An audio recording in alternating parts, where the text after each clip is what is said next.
ರಂಜಾನ್ ಹಬ್ಬದ ಸಂಭ್ರಮ, ಮಾನವೀಯತೆ ಮತ್ತು ಸಹೋದರತ್ವದ ಸಂದೇಶ.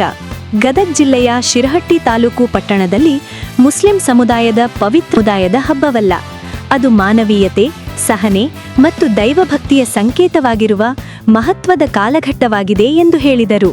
ಇಸ್ಲಾಮಿಕ್ ಕ್ಯಾಲೆಂಡರ್ನ 9ನೇ ತಿಂಗಳಾದ ರಂಜಾನ್ ಮನುಷ್ಯನ ದೇಹ, ಮನಸ್ಸು ಮತ್ತು ಆತ್ಮವನ್ನು ಸಮತೋಲನದಲ್ಲಿ ರೂಪಿಸುವ ಅಪೂರ್ವ ಅವಕಾಶವಾಗಿದೆ ಎಂದು ವಿವರಿಸಿದರು. ಅಹಂಕಾರವನ್ನು ತೊರೆದು ಸರಳತೆಯನ್ನು ಅಳವಡಿಸಿಕೊಳ್ಳುವುದು ಹಾಗೂ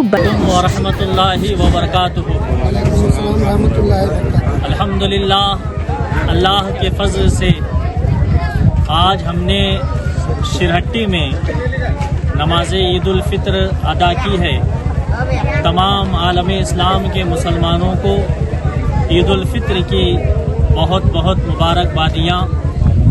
और हमारी ये ईद अमन व सुकून, हमारा दीन, हमारा मज़हब हमें अमन व सुकून सिखाता है। और अल्हम्दुलिल्लाह मुसलमान अपनी दीन के पाबंद है और अपनी दीन की तालीमात पर अमल करते हुए हर ईद में अमन व अमान और सुकून के साथ हम लोग ईद मनाते हैं और लोगों को भी इसी चीज़ का दर्स देते हैं।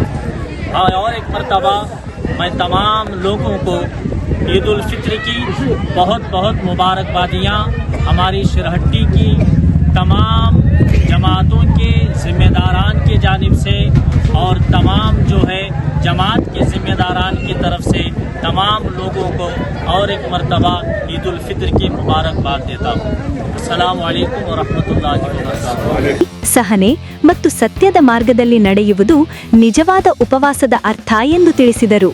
ರಂಜಾನ್ ತಿಂಗಳು ಕೇವಲ ಮುಸ್ಲಿಮರಿಗಷ್ಟೇ ಸೀಮಿತವಾಗದೆ ಸಂಪೂರ್ಣ ಮಾನವ ಕುಲಕ್ಕೆ ಶಾಂತಿ, ಸಹೋದರತ್ವ ಮತ್ತು ಮಾನವೀಯತೆಯ ಸಂದೇಶವನ್ನು ನೀಡುತ್ತದೆ.